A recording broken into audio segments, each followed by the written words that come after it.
Sagrada Familia. Not yet finished. Oh.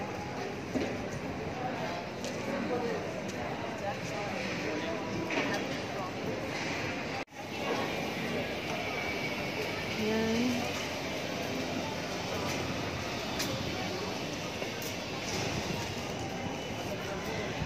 Nandito kami ngayon guys sa Sagrada Familia. Ito yung aming excursion sa Spanish class. Ayan. Maya-maya lang ay papasok na kami sa loob kasi alas 11 ang entrada. Ayan. Nandito kami sa kapihan. Naghihintay. So, ayan. Kung hindi nyo pa nasasubscribe si Batanggay niya Explorer, please subscribe my channel. And click the bell button para lagi kayong updated sa aking mga videos na i-upload. Ayan, ipakita ko sa inyo guys ang loob ng Sagrada Familia. Sabi nila ay very, very beautiful. Ayan, labas pa lang guys. Oh, maganda na. Hindi pa matapos-tapos yung ginagawa. Talagang ang galing ng ng architect nito. Napakaganda. Ayan guys, papasok na kami.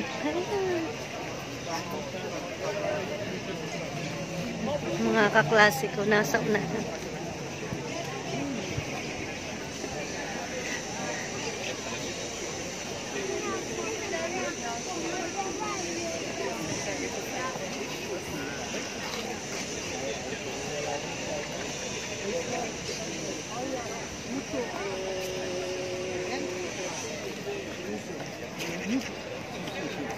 Very beautiful.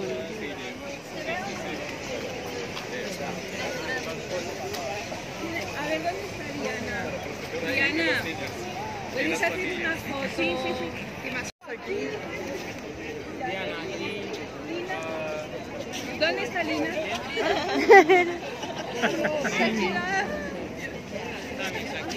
¿Dónde está el Tami? Ah, Tami. Papasok na kami sa loob. Tami. Tami. Ah, Tami está aquí. Entonces, Ahora estamos aquí. Esta es la fachada. Esta de aquí, ¿vale? La fachada del nacimiento. Oh. Hoy acabaremos la visita aquí, fachada de la pasión. Por lo tanto, miren, lo que es de color naranja es lo que aún falta por construir. Por lo tanto, miren, esta fachada entera falta. ¿Sí? Vale. No, no done. No, not done. It's not done. Está malo. Esta es la más antigua. sí. Esta de aquí. Oh. La de Antoni Gaudí. La que acabó Antoni Gaudí es esta de aquí. ¿Sí? ¿Lo vemos? Ayan guys, papasok na kami. Ayan guys, papasok na kami sa loob ng Sagrada Familia. Meron kaming tourist guide. Ayan, daming tao.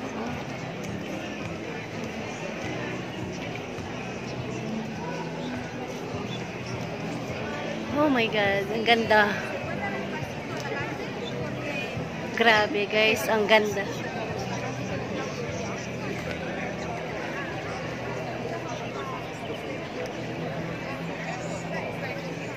Daming tao.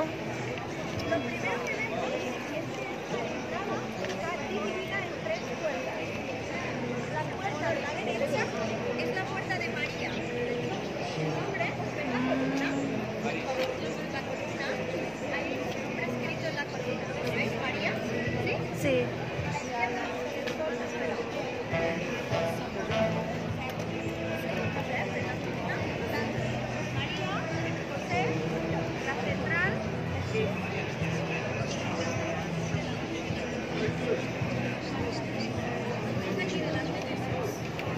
¿Vale? Bueno, para que nos entendamos. Venga. La fachada del nacimiento. Yan guys. Mirad los animales, ¿eh? Sí. Las puertas también son del japonés Éxito Soto, del año 2014. Y hay hormigas, arañas, caracol por aquí. Un montón de animales escondidos. Wow! Wow guys. Muy bonito. Napakaganda guys ng ng loob ng Sagrada Familia. My God.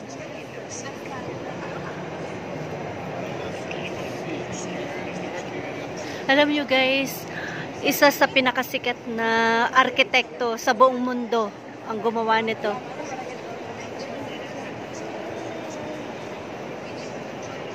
Ganda.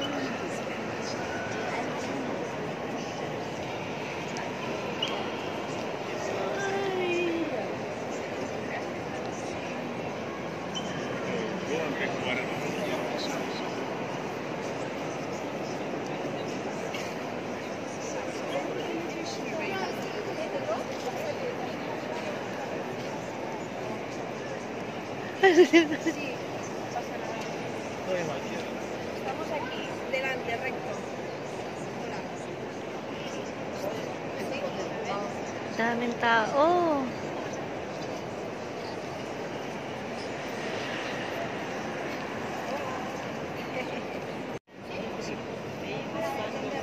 En una catedral gótica, los arcos que se utilizan se llaman arcos apuntados porque tienen forma de cruz. Sí. El peso de todos estos arcos va hacia un lado y por eso alrededor de las catedrales góticas hay contrafuertes y bases. A Gaudí no le gustaba. Gaudí decía, bromeando, que los contrafuertes de China solamente se ha utilizado una vez, un solo día. El día más importante de la ciudad familiar, el 7 de noviembre del año. Ah, sí. Esto no era oficialmente una iglesia, por lo tanto, aquí no había misa hasta domingo. Las misas actualmente son los fines de semana, sábados por la tarde y domingos por la mañana. Son siempre festividades. 取材にたまたまこの扉を建設中だった建設家じゃない彫刻家だけどね Vale, ¿estamos todos aquí? スラムダンクもそれだけ有名だったってことですね。 La escuela de nuevo quiere dar la bienvenida a personas de todo el mundo. Por eso encontramos el Padre Nuevo.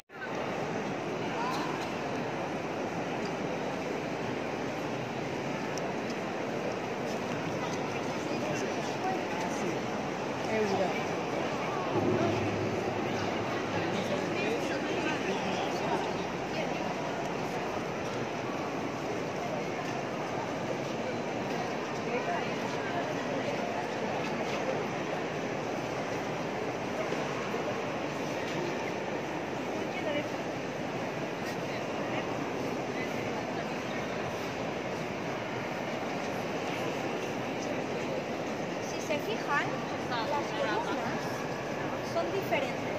No son todas con la misma piedra o el mismo... Por dos motivos.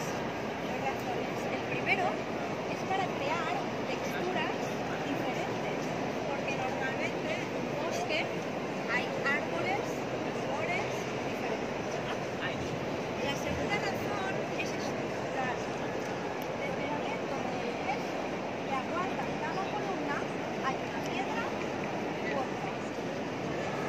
Las piedras son, fíjate aquí lo que pone, la piedra arenisca, sandstone, ¿sí? Las más pequeñas.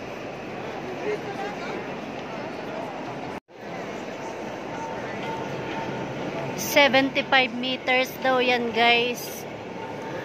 Yung sukat pamula dito sa altar hanggang pataas.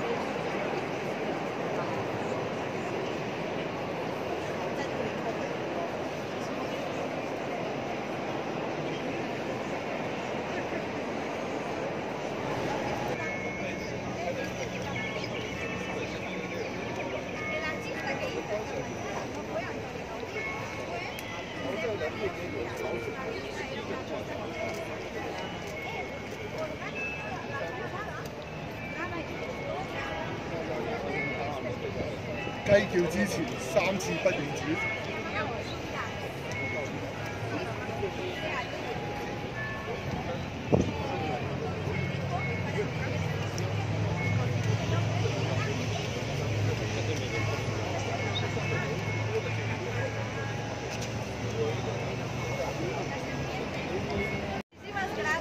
Gracias. Muchas gracias, Irma.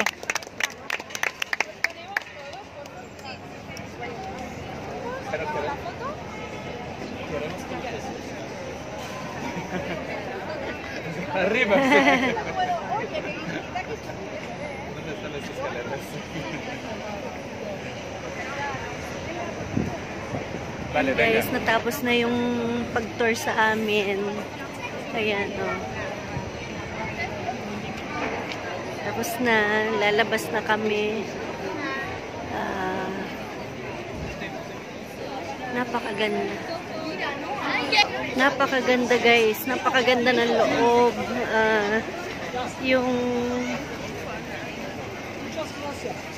Yung architect ay isa sa pinakasikat na arkitekto dito sa buong mundo. Ang gumawa niyan. Napakaganda pati yung sa loob guys. Ayun, sana nasiyahan kayo sa video kong ito. Pinakita ko sa inyo ang napakagandang simbahan dito sa Barcelona. Ayan, ang Sagrada Familia. Ayan guys, in-explain sa amin about kay Jesus. Ayan. Ayan, tsaka ay grabe, wala akong masabi talaga guys, napakaganda. So, ayan. Thank you guys sa mga manunood at nanood nitong aking video. Ayan. So, don't forget, just subscribe my channel. Donalyn, Batangueña Explorer. Ayan. So, sa susunod na explore ulit ni Batangueña, ayan, ipapakita ko sa inyo ang Barcelona. Ayan. At pagka may papel na, makakapunta na sa iba't ibang part ng Europe. Ayan. Paano guys? Bye-bye! Aalis na kami. Uwi na kami. Tapos na ang aming excursion. Bye-bye! God bless us!